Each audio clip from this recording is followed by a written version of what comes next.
again, welcome na naman dito sa aking YouTube channel. Again, this is Yana. In today's video, loan up pa rin yung pag-uusapan natin mga besh ha. Hindi maubos-ubos na reviews natin sa iba't ibang mga loan app. At ang pag-uusapan natin ngayon ay bagong-bago na naman be sa Google Play Store. Itong si Salmon Fintech Holding Ltd. So, i-check natin kung okay nga ba itong loan app na ito. Kasi nga, hindi ko siya na-try before and ngayon ko lang talaga susubukan. Unlike sa ibang mga loan app na talagang nag-apply ako noong 2020, 2021. Dahil nga nung pandemic, naghanap din naman ako ng pwedeng mautangan online. And ngayon na nga, ang pag-usapan nga natin na itong si Salmon Fintech Holding Ltd. Pero bago ang lahat, panoorin niyo muna ito. No time to apply for a bank personal cash loan? Yana's here to help you. I assist pre-qualified clients with basic monthly income at least 25,000 per month. Hassle-free at walang fee. Lahat ng process sa bank gagawin. 2 to 5 banking days lang approval. Loan up to 2 million. Email amawanyana@gmail.com or message my FB page, Yana Insta Review. Note, qualifications may vary subject to the bank's terms and policies. Let's get back to the topic. Bali, ito na nga mga beshi yung topic natin na itong si Salmon under ng Fintech Holdings Ltd. Before we continue, we need to access contact, yung device location for fraud prevention, security, and analytics while notifications are for reminders and marketing. So, click lang natin yung continue dyan kung gusto nyo nga subukan. What is Salmon Credit? It's a credit line that's as good as cash. Use it up to a maximum credit limit, pay it back over time, and use it as many times as you need. And like a loan, your credit line will remain available as long as you pay the monthly minimum. No annual fee forever. Get approved in minutes. Just one valid ID required to apply. Okay din pala itong sa Salmon Credit kasi para siyang credit card. Mag-apply ka ng credit line. Okay? Kapag pumunta ka sa mga partner store nila, pwedeng gamitin mo itong sa Salmon or yung credit limit mo kay Salmon, tas bayaran mo na lang siya in installment. So, what you can do with your credit line, pay via QR nationwide, emergency fund, budget for big tickets items, bill and monthly payments, cash advance. Okay? So, nakakatuwa lang kasi meron silang cash advance at syempre ito nga emergency fund. So, pay via QR nationwide. Salmon Credit is an accepted payment option anywhere that support QR PH. And get ready for unexpected life expenses or financial emergencies. Buy that a new phone or book a trip for that well-deserved vacation.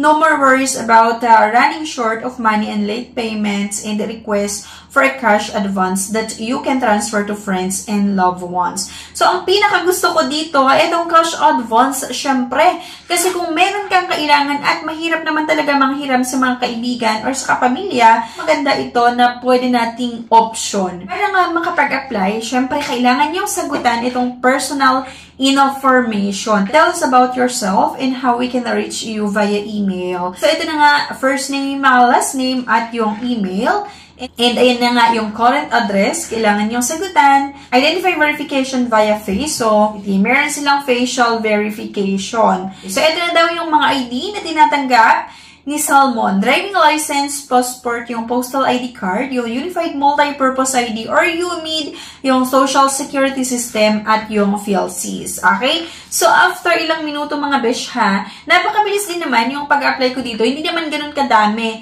yung sinagutan natin. We're now reviewing your application. So, nagka-countdown na siya, and we'll send you a push notification about the results. So, magantay ka na lang ng ilang minuto para i-process nga nila ang inyong application para magkaroon kayo ng credit line dito. And pwede nyo nga magamit sa kung saan nyo gustong gamitin. Pwede nyo magamit sa mga partner store nila, kumuha ng mga items and bayaran installment. Pwede rin naman tayong mag-cash advance once na aprubahan nga ang ating credit line. Pero bago natin ituloy mga besh ha, panoorin nyo muna ito. If declined sa bank and other loan apps, pwede nyong subukan yung ibang options. See the links sa description at the comment section below. Click the link and apply. Disclaimer, try or apply at your own risk. So, once nakapag-apply kayo dito mga beshies, pwede na kayong mag-visit sa partner store ni Salmon and get your loan approved in just under 10 minutes. Okay? So, mag-submit kayo ng inyong loan application and pwede kayong pumunta sa partner store nitong si Salmon at i-approach nyo lang or i-ask nyo lang yung Salmon Ambassador para mag-start ng inyong loan application. Show one valid ID for verification purposes and receive a financing. Nakakatuwa lang talaga itong si Salmon mga besh. Para talaga siyang credit card. Or itong si Salmon, nakipartner sa SM Store. Kaya pag pumunta kayo doon, hanapin nyo yung mga pwede nating magamit itong si Salmon. Kung saan pwede kayong kumuha nga ng mga items sa mga partner store nila, bayaran in installment. Okay? I-approach nyo yung mga ambassador nila para makapag-proceed nga or makapag-start doon sa transaction natin with Salmon. At sabi ko nga sa inyo, pwede rin dito ang cash advance. Okay?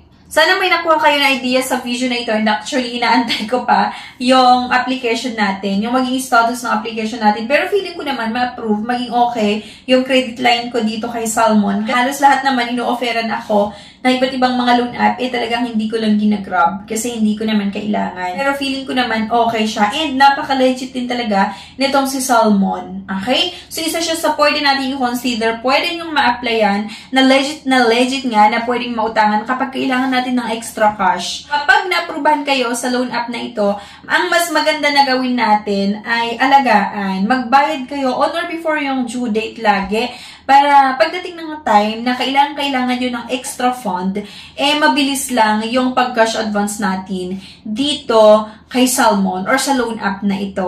Okay? So, napakabilis lang yung process niya. Pag pumunta kayo sa mga SM Store, pwede nyo tignan or hanapin nyo doon yung mga partner store nga nila na kung saan pwede nga tayong kumuha ng mga items na bayaran ni installment at pwede rin tayong mag-apply ng cash advance. Okay? So anyway, thank you for watching. Sana may nakuha kayo na idea sa video na ito. At kung gusto nyo nga, i-search nyo lang itong sa Salmon sa Google Play Store. At syempre, kung naghahanap kayo ng ibang option na pwedeng mahiraman online, meron nga po tayong nilagay na link sa comment section at sa description below. Pwede nyo i-click yung link na yan at i-explore. Pero disclaimer lang, based ito sa sarili kong experience sa user, nasa sa inyo pa rin kung gusto nyo subukan na utangan yung iba't ibang mga loan app nga na makikita nyo sa comment section at sa description below. Try and apply at your own risk. Thank you guys for watching and see you on my next video. Bye-bye! If declined sa bank and other loan apps, pwede niyong subukan yung ibang options. See the links sa description at sa comment section below. Click the link and apply. Disclaimer, try or apply at your own risk. No time to apply for a bank personal cash loan? Yana's here to help you. I assist pre-qualified clients with basic monthly income at least 25,000 per month. Hassle-free at walang fee. Lahat ng process sa bank gagawin. 2 to 5 banking days lang approval. Loan up to 2 million. Email amawanyana@gmail.com or message my FB page, Yana Insta Review. Note, qualifications may vary subject to the bank's terms and policies.